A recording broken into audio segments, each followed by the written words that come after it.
So thank you, David, for joining me today. Would you, would you share just a little bit? I read a lot about your background, your sales, marketing for the last 30 years. So you come with a wealth of knowledge, a lot that you can share with our audience today. Just want to learn a little bit more about you. If you can take a few seconds, tell us how you got here, and then we can jump into the rules of sales. Okay. It's a long, complicated story, so I'm going to gloss over all the gory details. But I grew up the son of a car dealer and grew up into the automobile retail business. Moved to Annapolis, Maryland in 2003 when I bought a Hyundai dealership. Wow. Since then, I owned the Hyundai dealership, ended up selling that and buying a landscape and architectural lighting company. That one, the economy beat me in 2010. Had fought the good fight, but that one won. Did well up until that point. And I swam through college and got into swim coaching, enjoyed it. So I opened a private coaching business there, ran that for several years. It stayed small, but it paid the bills and had an awful lot of reward. And then in 2016, moved back into, I guess, more of a business realm and was hired to be an associate with a Sandler Training franchise in Annapolis. And a year later, bought my predecessor out, took over the business, ran that for the last three plus years. That's awesome. What a great story. I mean, if you're going to be anywhere around car dealership, you got to know sales. Yes, absolutely. Although, it's funny. Yes. And the auto industry my experience has been that they are not allowing themselves to evolve in a lot of ways. That's very true. Buy your car online today and get it delivered to your house. So you hardly even talk to a sales rep. Very true. That's where it's going. So today I wanted to ask you, David, what is your favorite Sandler rule, right, from the 49 rules of Sandler? Yeah, so I was taking a look through, and I had mentioned to you in an email that there are a few that sort of tie together. If you don't mind, I'm going to give sort of a shout out to another Sandler trainer, the Garridos down in Miami. Okay. Do a tremendous job. And one of the lessons they taught me was, I don't recall the exact name they gave it, what I have termed it as the 4 golden rules of believability. And they are rule number 1, they'll never believe what you tell them.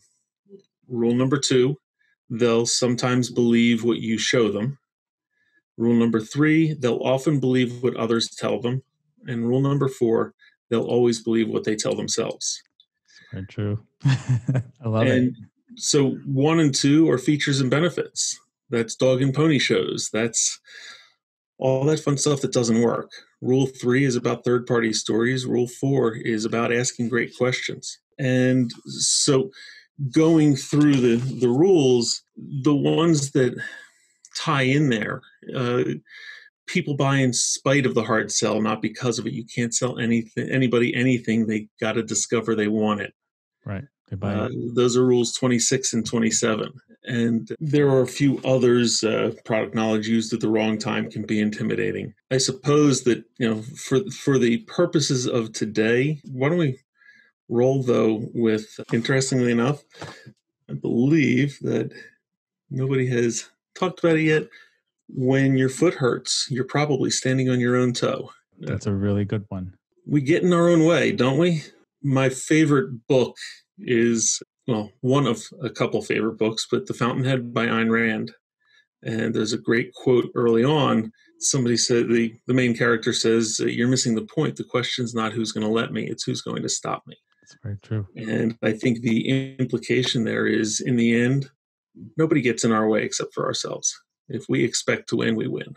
Right. And like you mentioned, asking the right questions. If your foot hurts, like you're saying, we're just doing whatever we think we need to do, right? And we're not asking the right questions. Or the rule of, a prospect that listens is not a prospect at all. You know what I'm saying? You're just like doing all the talking, doing the dog and pony show, and not really getting to the root of the issue. And you wonder why you didn't win that deal. Oh, absolutely. Absolutely. It's I recognize we're talking about favorite rules. It's hard because I think one, they tie together, and two, it's the circumstances that dictate where, what's critical at the moment in time. And that's why I go to standing on your own toe, because it's when we believe in ourselves, when we learn, when we teach ourselves, train ourselves, turn ourselves into legitimate professionals, that we can get out of our own way. And that's when we can stop feeling the need to prove our worth to somebody else through those facts and figures and features and benefits. And we can just ask a question. I've had a lot of conversations lately with clients, former clients, friends, about look out in the world and what's going on, the political challenges, and the politics are about everything, whether it's coronavirus, whether it's the social unrest, you name it. Mm-hmm. And I think it would be easy to say that, and I don't think inaccurate, all these problems would go away if people would stop completely deciding that what they think is the end statement, and be open to there's information that could change their perspective, and start realizing that everybody's got a perspective that's different than theirs and may see things differently, and there's conversation to be had. It doesn't make everybody right, but it does mean that there are reasons we should be able to open to there's more information than what we've already got. Do you think that that's probably a common mistake that salespeople make, that they have to be the one that does all the talking, and it's a performance? They're hired to do this, and never letting the prospect even answer anything. Absolutely. Why did David Sandler have to create the rule of 3+? That it takes those 3 questions to get to the real story, because people ask a question and the intent isn't always clear.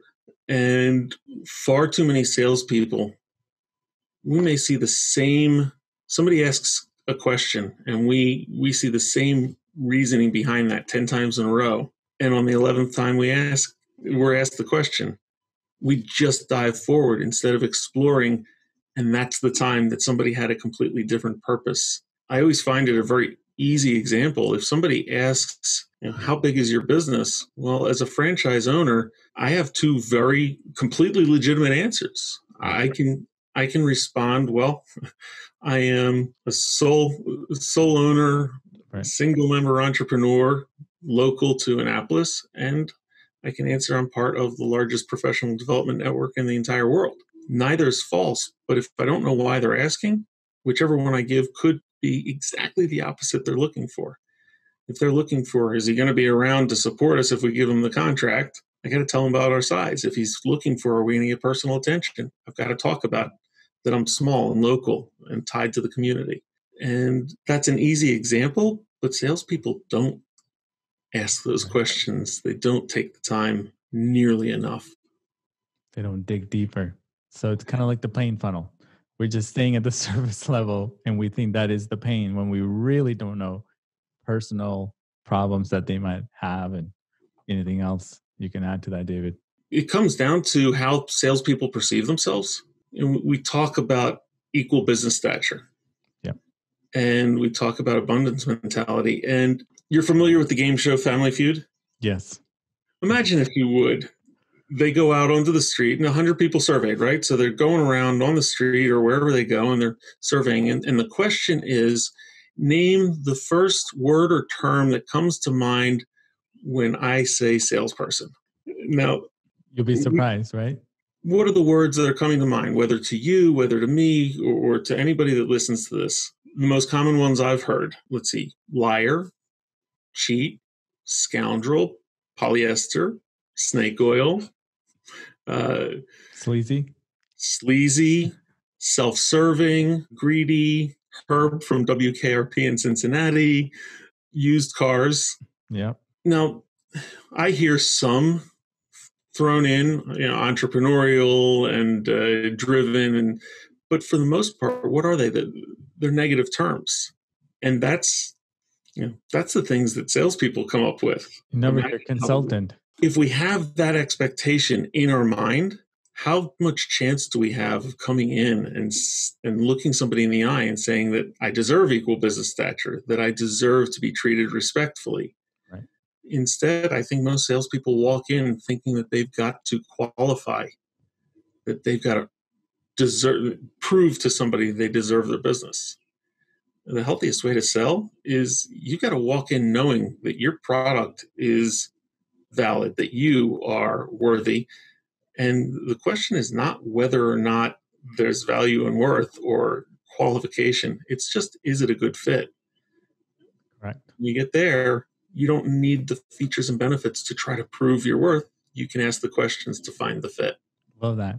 Again, most of the time we salespeople feel obligated to share things that weren't even asked. Because you feel like, yo, they must know this information. And oftentimes it sets us back, not push you forward. Absolutely. Without question. When's the last time you went to buy something consultatively? Whether a big TV or furniture or a house or a car, how much did that salesperson really slow down and find out what mattered to you? Right. Or why you were making this purchase. That's the first question. It's also tying into the idea of emotion. Scrooge McDuck is the only one out there who wants money for the sake of having money. Nobody is looking to buy your product or service, whatever it is, for the privilege of buying your product or service. They're trying to solve a problem. It doesn't matter if it's a car, if it's sales training, if it's IT security. They don't want to buy your product or service. They want to make sure that they have the transportation in the style and quality and capability that they need. They want to make sure that their internet is secure and they don't have those nightmarish problems. They want to, Lord knows, nobody wants the privilege of sitting in my room listening to me tell them how to sell better. They want the ability to make more money, have more control over their life, to live a better life. And if we start ask most car salespeople what they sell, and they'll tell you they sell cars. But the reality is they're not. They're selling a method or a means of transportation that makes somebody feel good or suit their needs. A family with young children, they're looking for transportation that keeps their children as safe as possible. That emotion is going to move them to buy far sooner than talking about a 5-star crash test rating. Absolutely. Or the crumble zone. Absolutely. It's a technical mumbo jumbo. We don't care about the information until we know why it matters. And we've got to, as salespeople, we've got to do a better job asking questions to find out why does it matter. And you touched on something earlier, which I think Sandler has a rule around the IR theory. Because you said that it shouldn't matter whether you have value, whether, the whole thing that you ask yourself, am I worthy? Do you want to touch on that a little bit? Because no one's ever shared the IR theory on the. Oh, really? Yeah, not yet. Okay, absolutely. It's important. You're touching that. So.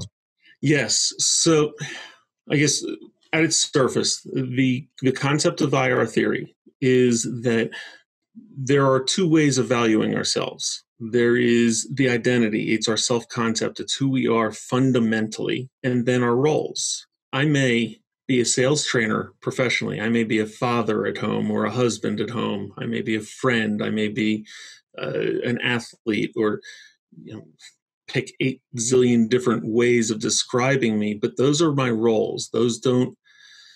They don't define what I am as an individual. Unfortunately,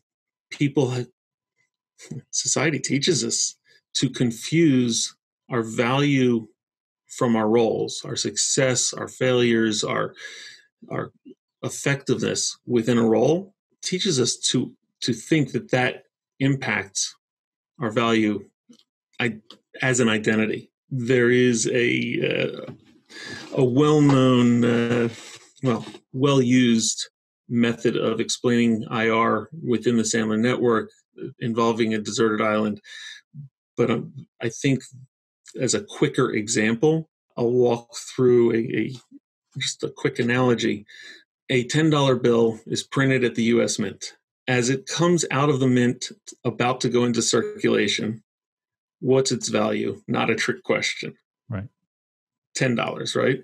Its role at that point is to become replacement U.S. currency for a bill that's ultimately going to be taken out of circulation. It goes to the bank, somebody cashes a paycheck. They get that $10 bill, they put it in their wallet. It now serves as financial capability for them. That's its role. What's its value? It's 10. They take it and they put it in the collection plate at church. What's its role? Its role is to help make the world a better place. What's its value? It's still 10. Fast forward, it makes it through about 47 different people, and it ends up being given to a dancer at an adult club. What's its role? Its role is a compensation for pleasures rendered. What's its value? It's still 10. Later that night, it gets crumpled up into a sweaty ball mess. It certainly is not looking like it did when it came out of the mint, but what's its value? It's 10. Right. We're the same way. It doesn't matter what we do. It doesn't matter what happens. Our value is inherently a 10. And when we can recognize that, when we can live that way, then we can always be moving forward confidently. Correct. When we think that our failings are indicative of our value, we live into them. And our self-concept defines our success. I think that LeBron James is maybe the easiest, best example I've ever seen. He went to the Lakers full well knowing that was a broken team, but he still expected to win. And in one season, that team became one of the top-rated teams in the entire league. And nobody's going to convince me that wasn't in large part because he expected to win, and therefore everything moves in that direction, and he brings people up with him to make that reality. Somebody who thinks they're a 5 or 7, well, I don't always win, I don't always lose. And ultimately, we make things happen to support our own stories. I like that. And many times too, when you lose a deal, this is kind of where the IR theory comes into play, that you beat yourself up so much that maybe, I don't know how to sound, maybe, instead of saying that was not a good fit or wasn't qualified or there are no, so it's very true. Just like you said, you can be the victim in your story or you can be the hero. Yes. And, it goes back to the 4 beliefs that we started with. Yep. The last one, right? People never argue with their own information. They always believe what they tell themselves. It's one of the examples that I remember listening to David Sandler on audio talk about is, he let somebody who thinks they don't win, let them stumble into a great month. What do we know is going to happen? Everybody out there knows that they're sitting at home saying, I'm good, but I'm not that good. And they're going to have 2 or 3 more months after that of awful performance because they've got to get back to a story that supports their beliefs. Yeah. Or somebody that has a bad month, but they know they're good. And they say, that wasn't me. It was just, outside circumstances. I'm going to get it right in the next few months. They get it right because they know that's how they perform. So if we don't take the time to recognize that our story is going to define our performance and therefore take care of that story, we're setting ourselves up for failure. Yeah, that's awesome. Any final thoughts, David? Thank you, by the way. Oh, absolutely. My pleasure. It's always a pleasure to, I am biased, but I love Sandler's system. It's final thoughts. The final thoughts are, do you ask yourself questions, ask others questions, be open to the idea that if you had every piece of information that was possible to gather, would your perspective change from where it is now? Possibly. And if the answer is yes, don't assume you have all the answers, because the worst thing you do is confirm that you were right. But the best case scenario is if you ask questions, you might find a whole new way. You may bond better with your prospect. You're certainly never going to lose a sale by asking well thought out, authentic questions, but you will close more sales. Awesome. What a great way to end this episode. Thank you for joining me today. Oh, absolutely. My pleasure, Solomon. I appreciate you having me on.